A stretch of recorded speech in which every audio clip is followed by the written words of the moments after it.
That's Nick. And that's Joseph, and today we're here to talk about the truth. Can you handle it? It's the newest film from Hirokazu Kore-eda. It's actually his French / technically English language debut. It opens March 20th, courtesy of IFC. It opened the 2019 Venice Film Festival, where it also competed. And it stars Catherine Deneuve, Juliette Binoche, Ethan Hawke, and Roger Von Hool. I'll throw him in there too. So one of the I'm going to try to players. describe the story. You describe this story. I'm going to try. So Catherine Deneuve plays a grande dame of French cinema named Fabienne. Fabienne has written her memoirs, and her daughter, played by Juliette Binoche, who's named Lumir, comes to visit her from New York with her husband Ethan Hawke and their daughter. She's Juliette Binoche's character is already in a huff because she hasn't read the manuscript of her mom's memoir. And knowing her mom, she's concerned about what she has or has not said. So immediately she reads the book. It appears that she reads it like in a night with highlighting and notes and Post-its. And of course, in the morning is pissed off because her mom has written a book of lies. Concurrently, her mom is starring in a film that is being shot where the storyline, it has like this futuristic sci-fi storyline where a mother goes into space so she doesn't age, and every 7 years she returns to see her daughter. Due to an illness. And what's that film called? I don't know. Memories of My Mother. Okay, Memories of My Mother. So, Catherine Deneuve's character is like the oldest version of the daughter. Also, she has an interesting relationship with her personal assistant who she fires. No, he leaves. Or he leaves because she's like a jerk. So her daughter, Catherine Binoche, ends up kind of taking over in that role. Juliette Binoche ends up taking over in that role. And it's just sort of like a study of like their relationship and like mother-daughter, obviously it's strained. In the end, there seems to be some resolve.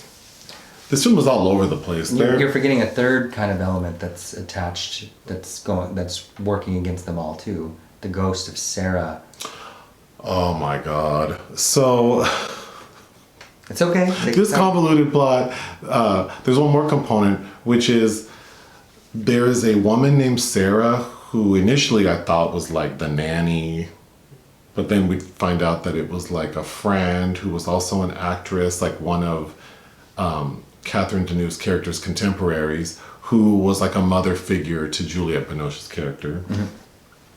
But she ended up dying. And I think there's some tension because Fabienne feels like Sarah stole her daughter from her, and Lumir feels like Sarah was a mother to her because Fabienne is a shitty mom. Yeah. She's a selfish mother. She's a selfish woman. A fabulous selfish woman. So, the story is pretty complicated, overly complicated. So I'm just gonna go, like, you love Catherine Deneuve. I do. I haven't really seen her in much. I will say I think she's bewitching. I really, really enjoyed watching Catherine Deneuve stomp around this movie, being this like cold, bitchy, like grande dame. The acting from everyone's great. I think the storyline is overly complicated, very unsatisfying, because in the end there is no resolve. The mother and daughter do have a reconciliation, but then in like the 11th hour we find out that it was mostly the mom acting. So, and none of these people seem like real people. So I wasn't invested in anyone. So that's all I'll say about it. I know you have a lot to say. I'll try to keep it brief. But I like this film a lot more than you did. But, you know, even watching it a second time, I concede that those are apt observations of this very it is a convoluted film. Being, you have also not seen any other of Kore-eda's films, and he likes these these entangled, sometimes overly complex, estranged, broken family narratives. And he usually always has a conduit as a child. And there's a child in this, Juliette Binoche's daughter, who also feels very disconnected from everything going on and what the proper dynamic should be. And I almost wonder if that is also due to a function of Kore-eda is not fluent in French. I believe. I definitely feel like there's something lost in translation. So there are like three kind of major different subtextual plots going on, and I think the weakest one kind of comes to the fore, which is about this dead actress that is kind of haunting everybody. And then, you know, some details about Deneuve's own life, if you know them, might enrich a viewing experience of this. But, you know, her sister, Françoise d'Orléac, died in the late 60s in a terrible car accident, and, you know, kind of haunted her. She's also an actress that has written her own memoirs. Roger Van Hool, who plays her ex, played her love interest in a late 60s movie called Heartbeat. There's a lot of extra textual things that make this probably a little more meta than it really actually is. But what I do like and find very intriguing about the film is, and that does fall to the wayside, but would have been something I wanted to see explored more, is this interest of women's roles, mother and daughter's roles, and the power imbalance. And this science fiction film, which is actually more interesting than anything else in the movie, about the mechanism of a mother aging older than the daughter and coming back to see her every 7 years, and how that really should have been the template with which this estranged mother and daughter, played by Deneuve and Binoche, should kind of navigate their estrangement. I don't know. Deneuve is a blast to watch in this. I'm tickled to see her. I think your opinion's clouded because you like her so much. No, I will concede that there are some issues with No, you don't need to. The way you sold this film to me, because you had seen it previously. Mm-hmm. Yeah, I saw it. I was surprised to Toronto. I was surprised once it ended that you liked it so much. No, but there are things that I argue that are of interest to me that I did enjoy experiencing again. It is probably about a good 20 minutes too long, and there are some things that seem a bit repetitive, and some things that could be cut out altogether,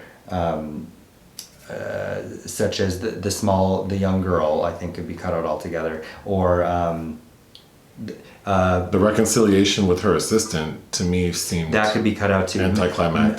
Manon Clavel, who plays Manon Lenoir, the woman who is like the dead actress that's in the film, is focused on quite a bit, and I don't know that adds anything. I also don't know why Fabienne's husband needed to make a return. He only seemed to serve the purpose of us knowing she has a pet tortoise who's named after the father of Lumir. Yeah. So, I mean... I think that would have been worked more if we had cut out a lot of other stuff and focused more on the estranged family elements coming back together. That is usually Kore-eda's focus. Like something like After the Storm, for instance, that had a very similar dynamic as 2016 film.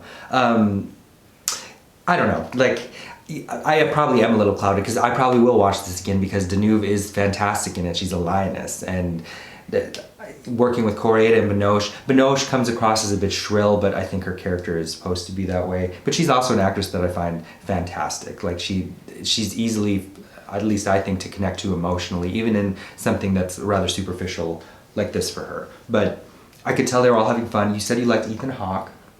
I like Ethan Hawke. Yeah, I mean, he was the only character who was likable. And another thing you didn't like that you said right afterwards was they make him as a character that has... he's an alcoholic, a recovering alcoholic. I don't understand the function of him being painted as having a drinking problem, yet he's the most likable character. He seems like a good dad. Now that I think about it, though, I think they meant that as something to unite with Sarah, that dead actress who died in an alcohol-related incident. And I'm wondering if there's too much going on. There's too much going on. And it doesn't connect well because these characters don't really express themselves. They're not likable, so I don't really care about Lumir or Fabienne being lonely and having a bad relationship. So the only good thing about this film for me was Catherine Deneuve's performance. Mm-hmm. For that reason, I would give this film 2.5 out of 5 stars. I give the film 3.5 out of 5 stars. Again, I guess take that with a grain of salt because yeah. Anything else? If you like her, see this film. All right, bye. Bye.